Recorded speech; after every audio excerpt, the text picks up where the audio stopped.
Boa noite a todos. Vamos começar a conversar Para sair da frente da câmara. Querida, desculpa. Só faz mal. Pois, vamos ver. Ai? aqui. Vamos começar a apresentação do livro O Desfofador, de Valério Romão. Aqui no Incógnito. Não, desculpe.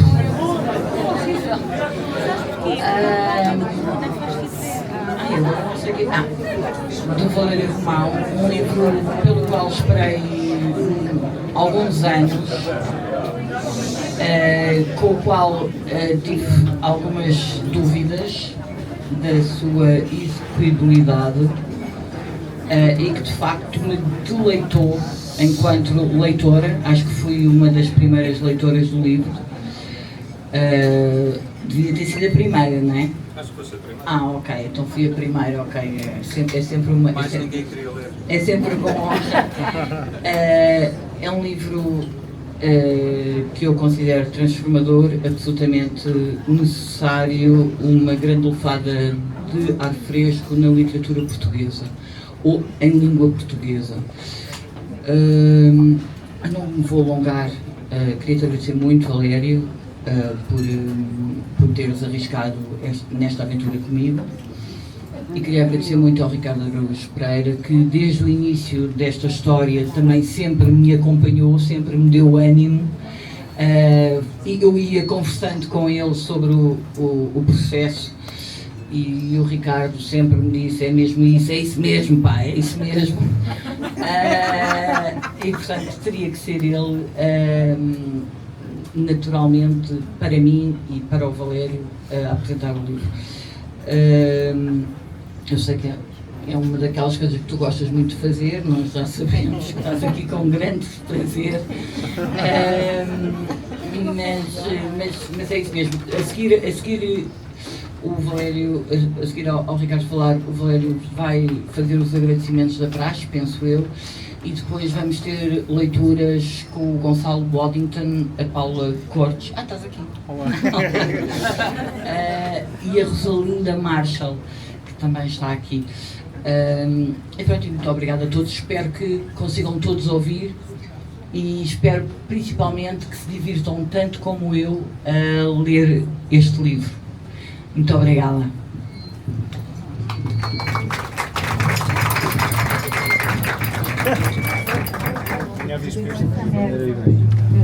Viva! Não te vais sentar, Oscar. Não, Não te vais acho que vai sentar. ser isto. Boa noite. Eu estava um pouco preocupado porque não tinha descoberto uma boa maneira de apresentar este livro. É um livro tão sui generis que apresenta alguns desafios a quem tenta apresentá-lo, mas agora que percebi que vai ser em pé e na penumbra, de modo a que eu nem sequer consiga olhar para os meus apontamentos. Não, tá. Prefere que eu me sente? Eu acho que é igual. Não, vai ser igual. Vai ser igual. Deixem ver. Eu não sei se conhecem um filme dos irmãos Coen que em Portugal tem o título O Grande Salto. É protagonizado pelo Tim Robbins e ele faz uma personagem um bocado, digamos, ingênua, que alega ter uma grande ideia para um negócio. Ele acha que é uma ideia excelente para um negócio e ele mostra às outras pessoas que negócio é, desenhando uma circunferência num papel e mostrando às pessoas. E diz às pessoas que ficam perplexas, ele diz-lhes: "Get it? For kids." À medida que o filme avança, percebe-se que a ideia na verdade é genial. É um hula hoop, é o homem que inventou o hula hoop. De repente as crianças, é uma rodinha só, é só de facto uma rodinha, e as crianças começam a gingar as ancas e aquilo é um grande êxito de vendas. E eu lembrei-me disso porque há uns anos o Valério e eu estávamos em São Paulo, num restaurante japonês. E ainda bem que parece uma anedota, não é? Dois portugueses estão num restaurante japonês no Brasil. E o Valério disse-me, estou a escrever um romance em que um anão mantém uma relação íntima com um golfinho. Depois há um grande apagão que dá origem a uma epidemia de lesbianismo. Mas há um homem que é filho bastardo de Júlio Iglesias que opera o desfufamento de... E eu pensei que era a gozar. Eu não conhecia assim tão bem o Valério.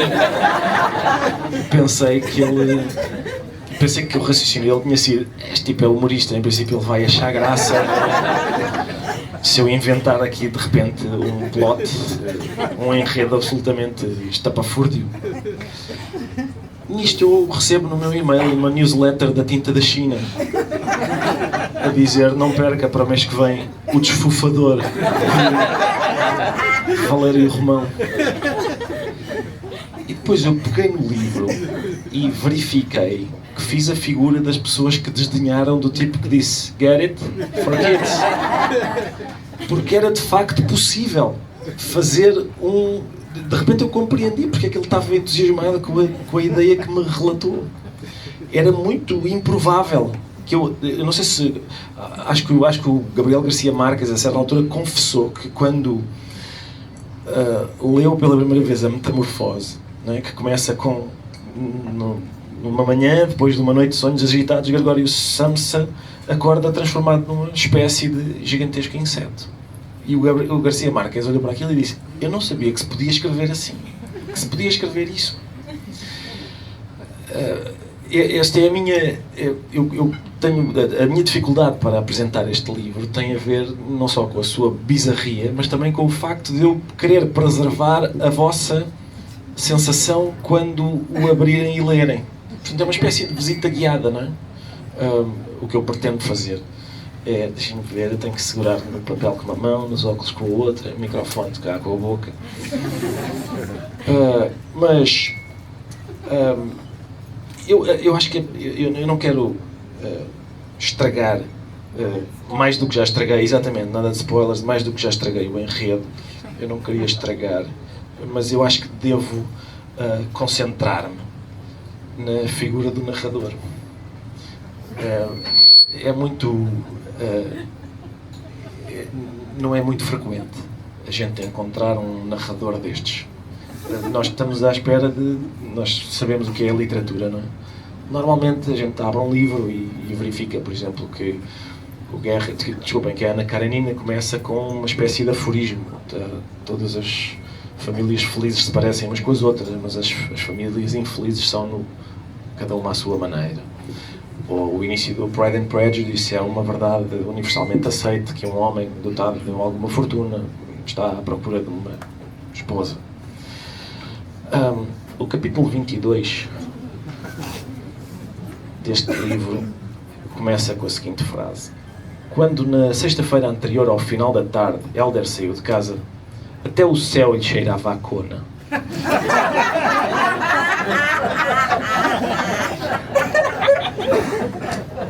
E portanto a gente percebe que não está perante um narrador normal.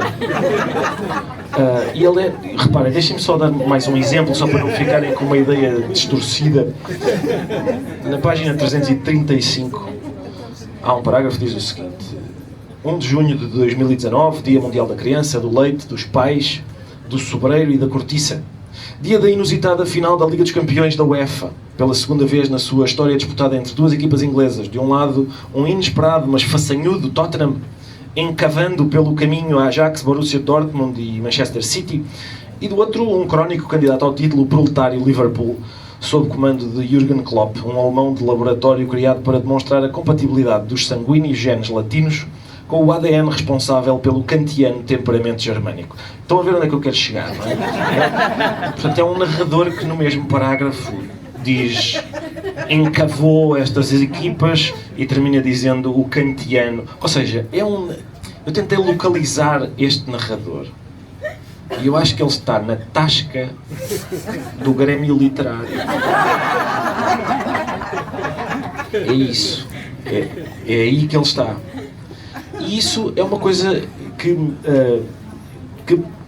está na origem, quer dizer, há várias fontes de cómico neste livro absolutamente hilariante, mas essa é a personalidade do narrador, o modo como ele se exprime,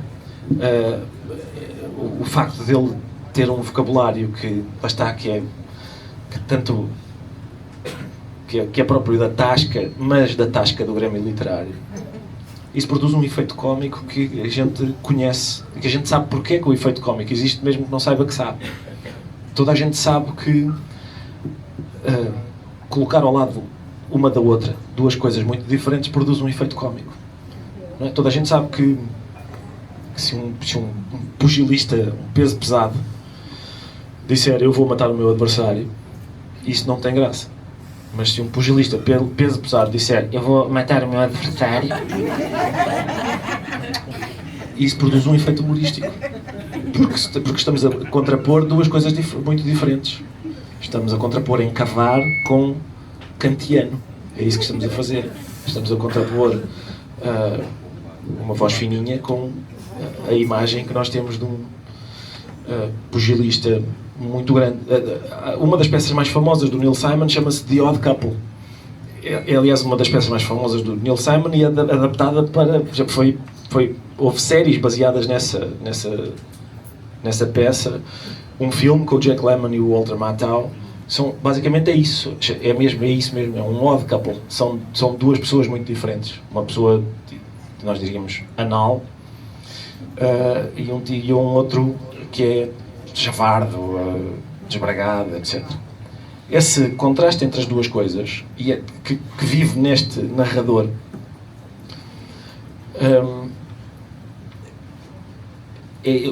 essa se calhar é a primeira fonte do cómico neste livro.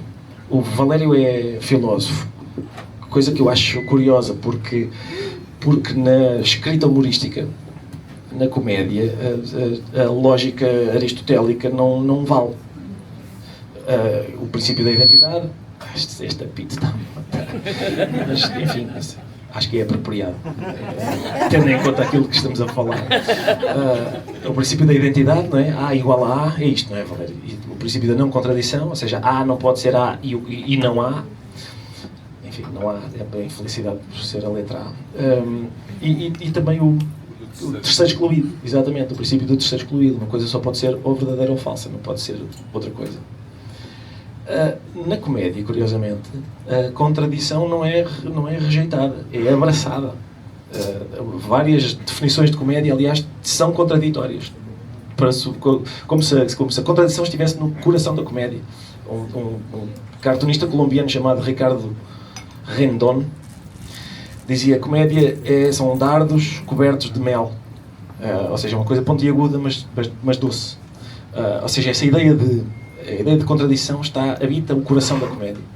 E é por isso que este narrador, tendo estas características, faz aquilo que faz.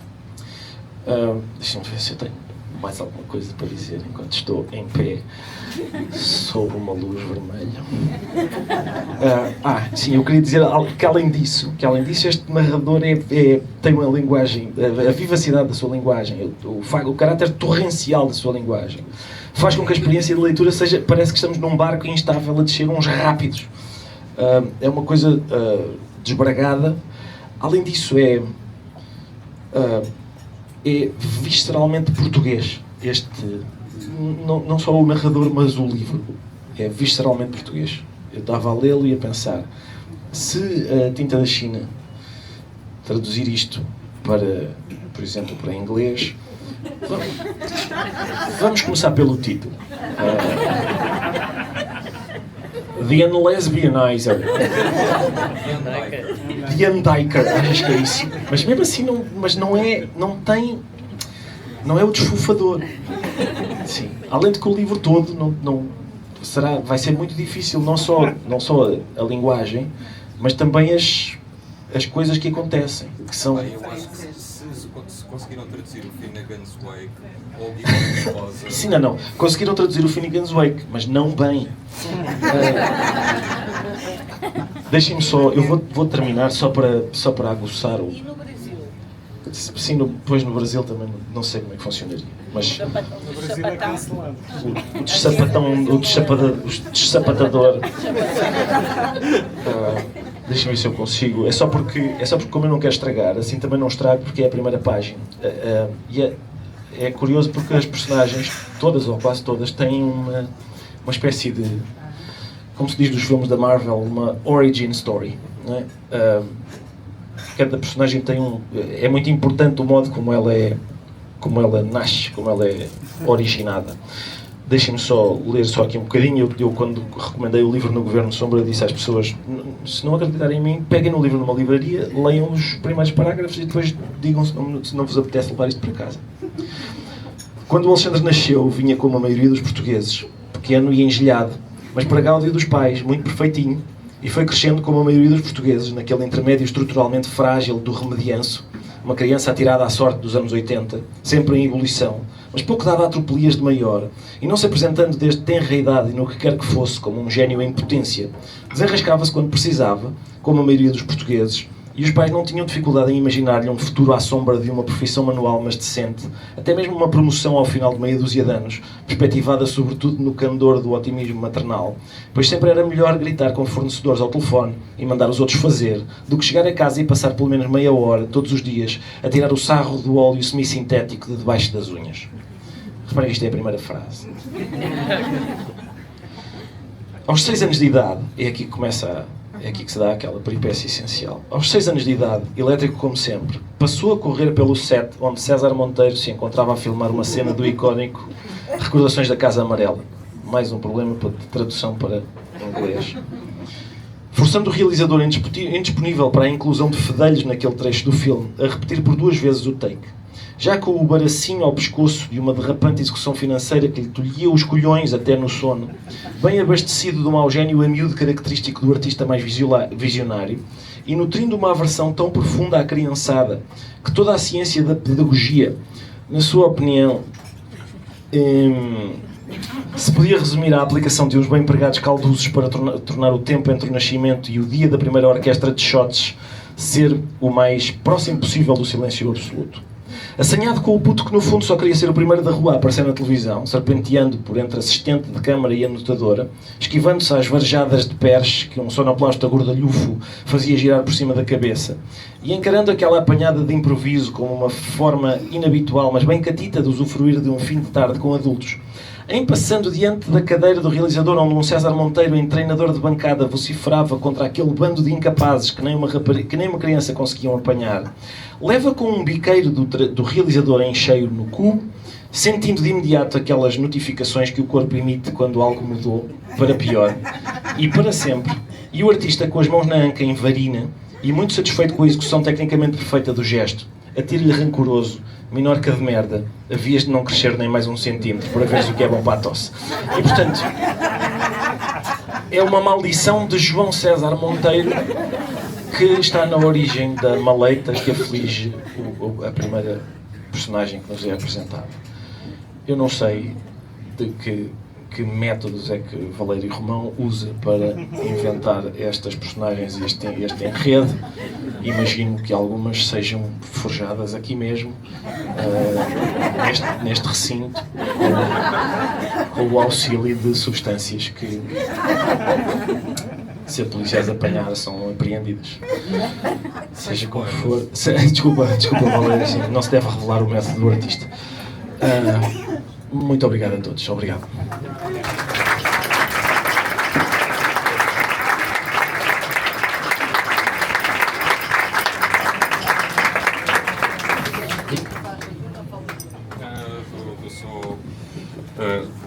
Obrigado por estarem aqui. O meu pequeno agradecimento vale o que vale.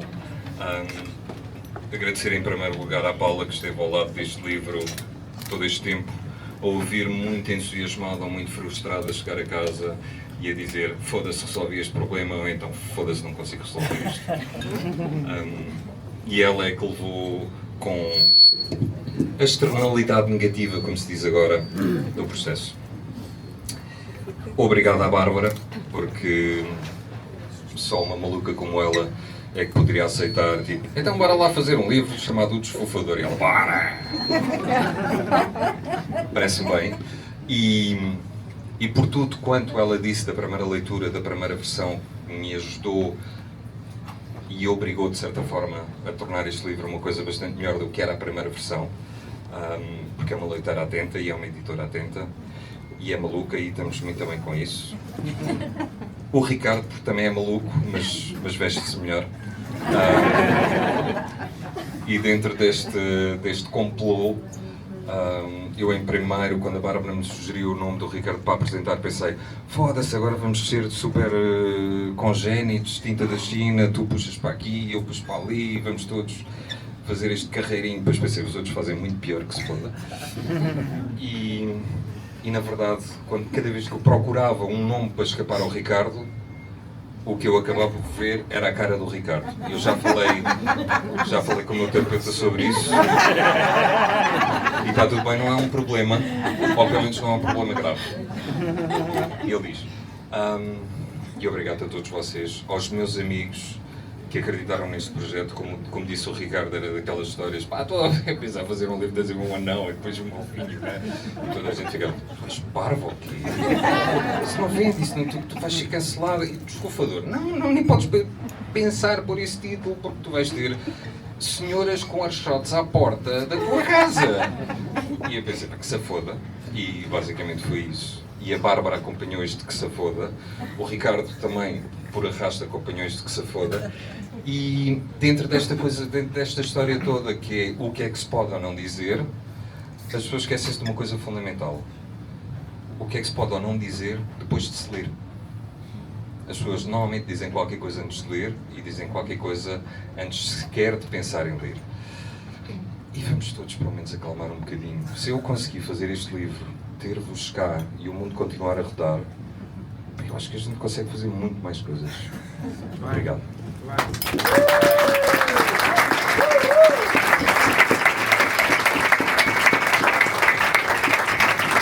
Esqueci-me completamente do que ia dizer a seguir, mas era basicamente o Gonçalo vai ler uma passagem do livro, se tiverem paciência, porque senão vamos já passar para os shots, como quiserem, referir aos shots, mas o Gonçalo é que sabe.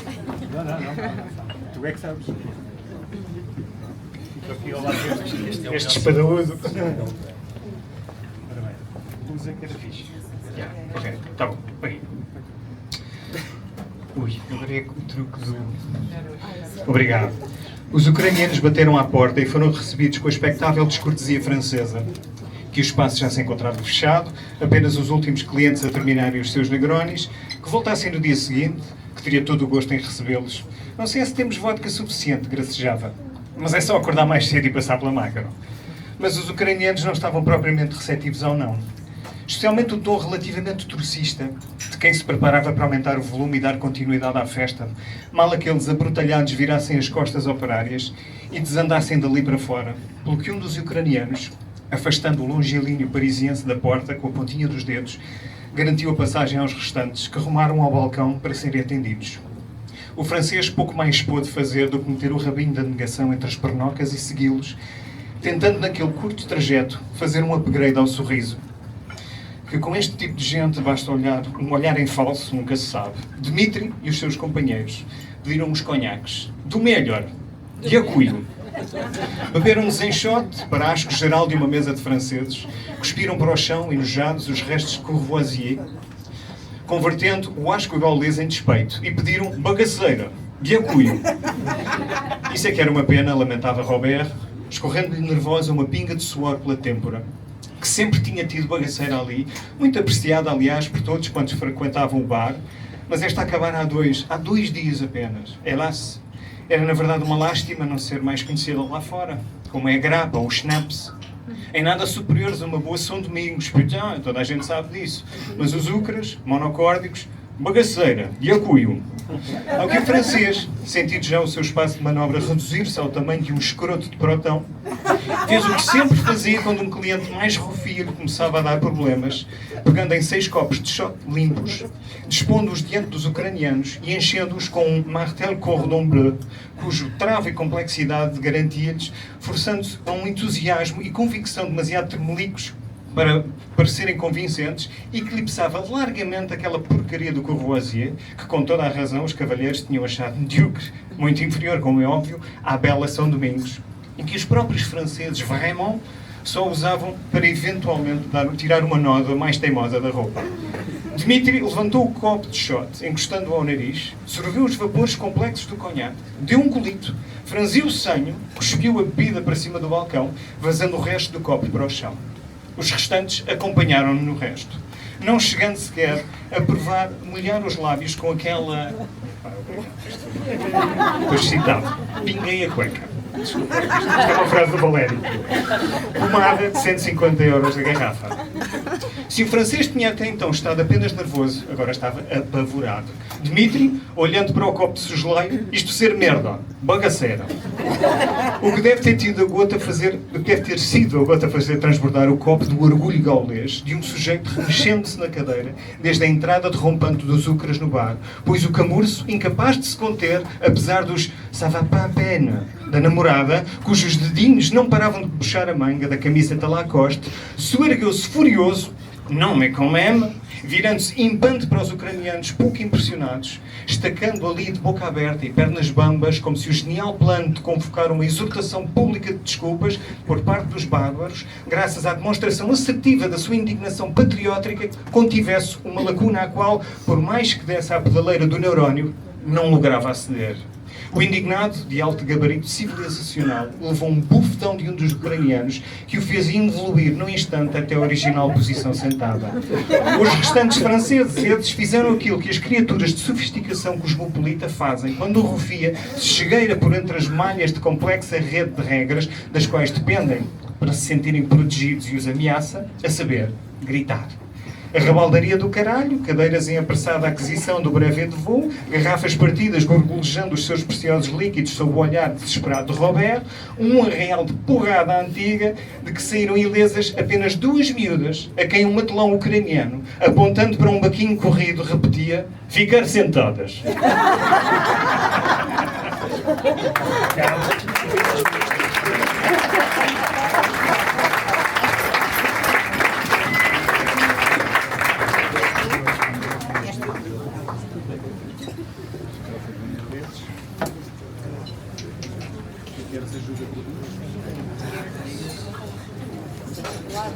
Paula Cortes.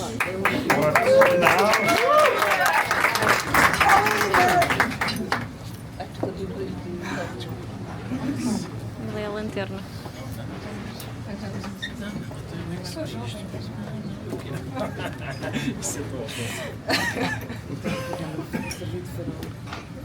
Os tratadores, já sem unhas para roer e esperando diariamente pela desgraça teimosamente reticente em chegar, viram-se, mais cedo do que estavam à espera, bafejados pela sorte.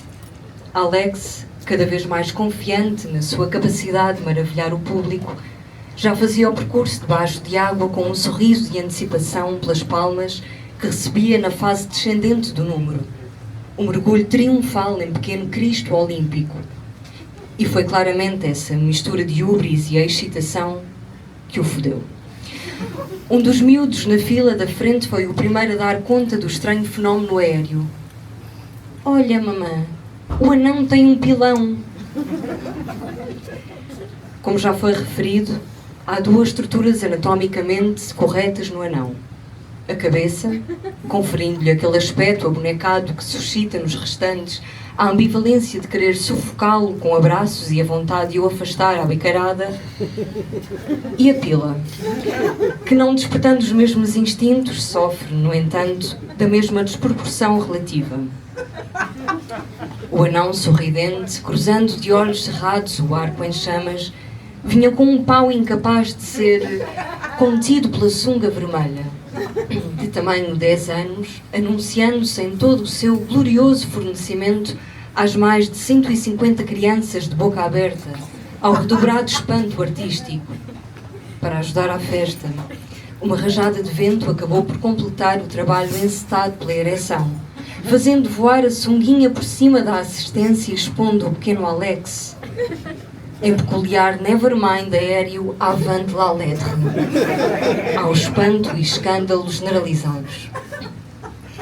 Miudinhas a chorar, adolescentes aos gritos, mães aos berros, pais de mão no queixo em complexos cálculos de geometria comparativa, um autêntico descalabro a que os restantes tratadores, absolutamente extasiados, assistiam em solavanco de gargalhada.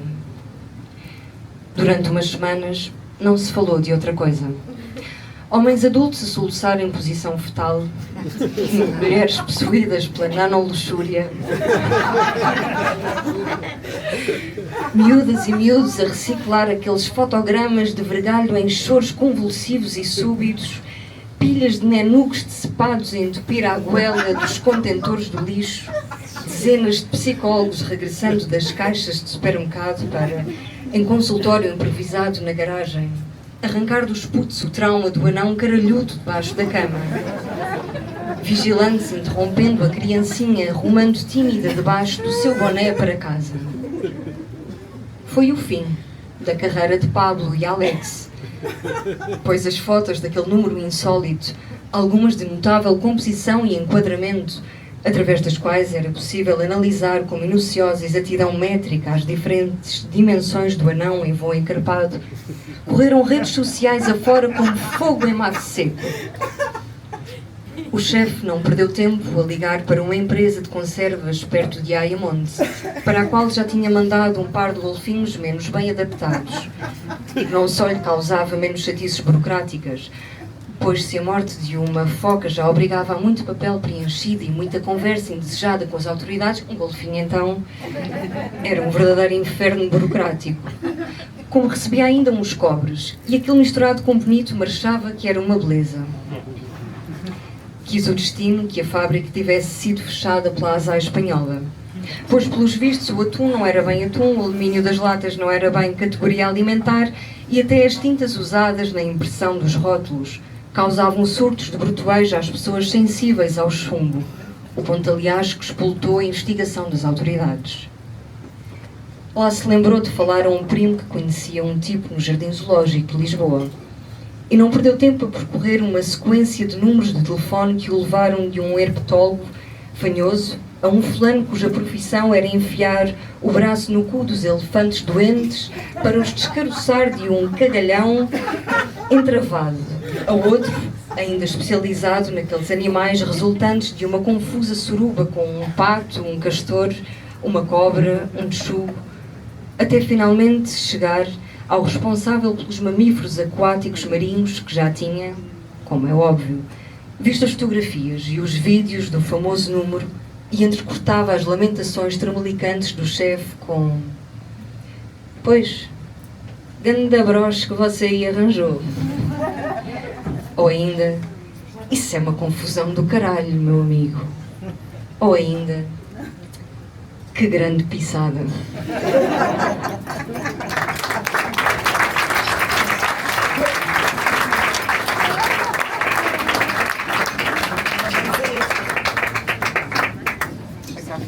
Rosalina Marshall. Muito obrigada.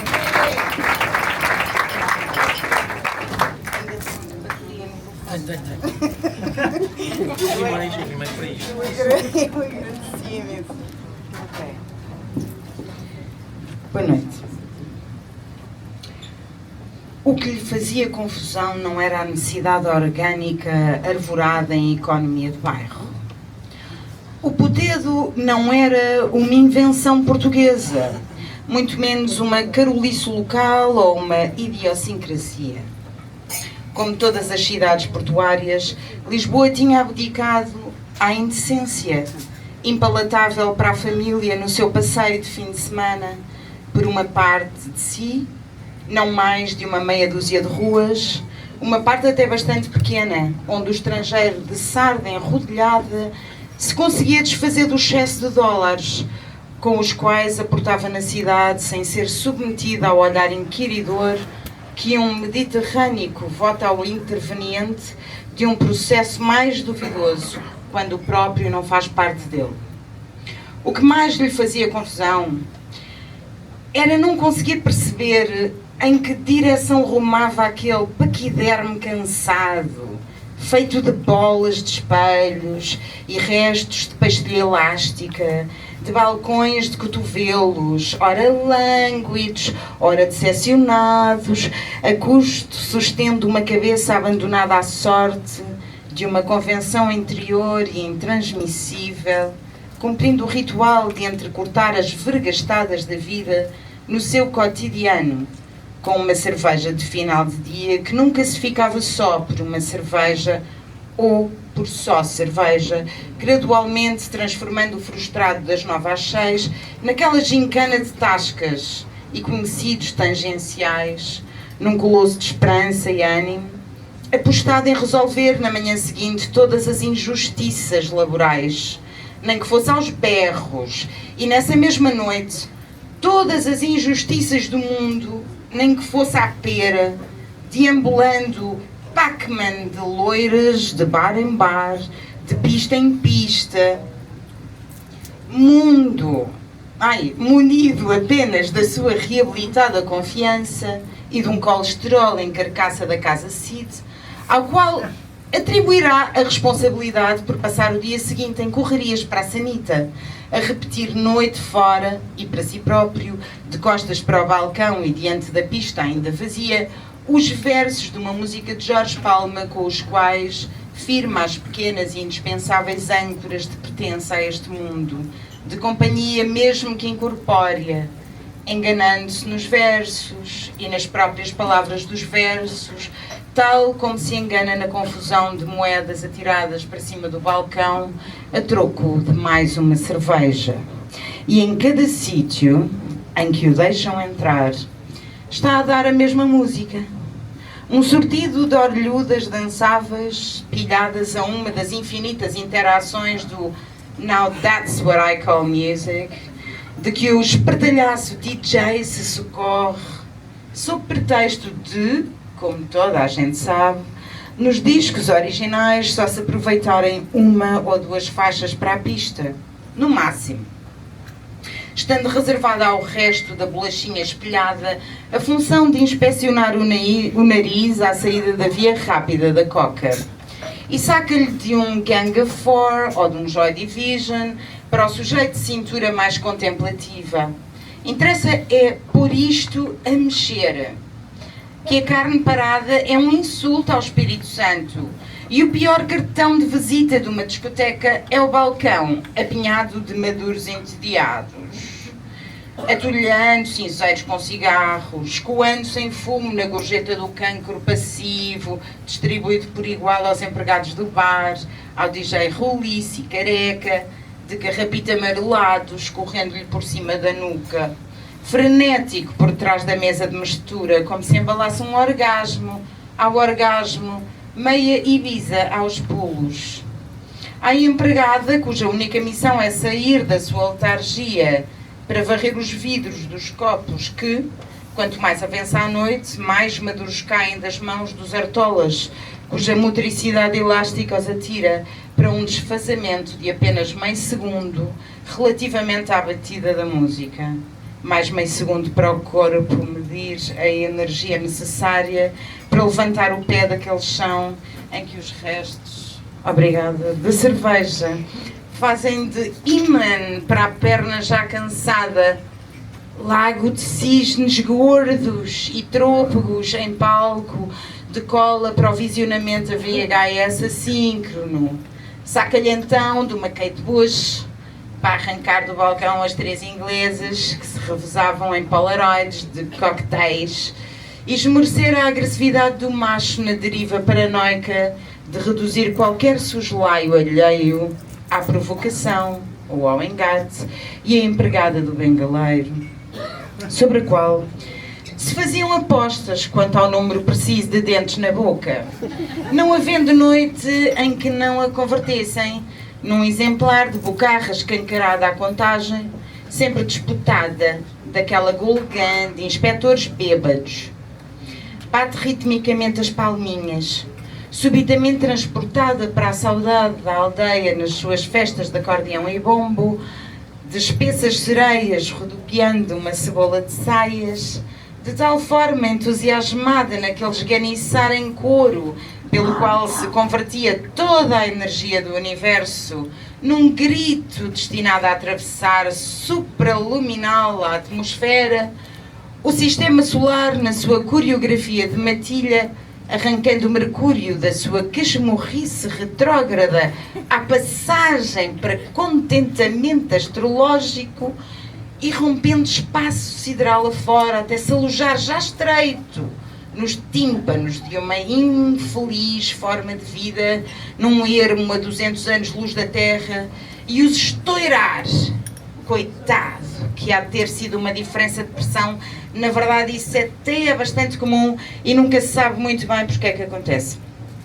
Há de afirmar perentoriamente o médico com cara de lagarto, fartíssimo de ver putos, da mulher e das inescapáveis convenções sociais decorrentes do seu salário de pediatra, ele que há de dizer a um desconhecido, no equivalente extraterreno do bar, no pico do equivalente extraterreno do álcool, o quão desiludido se encontra por não ter optado pela especialidade de medicina plástica e reconstrutiva, assim como pelo dinheirão decorrente do alisamento de escamas e do renovimento da cloaca. No fundo, escoando apenas, em termos universais, o pulsar frustacional que parece acompanhar sempre a chegada da espécie senciente num planeta ao cume predatório. E enquanto isso, a dona do Viking, a quem aquele comércio de desabafo traduzido em entrechoques de irresolúveis solidões. Boa noite.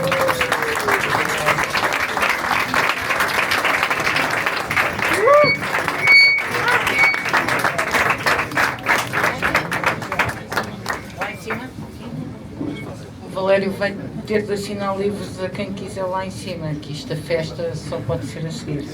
Obrigada a todos. Muito obrigada.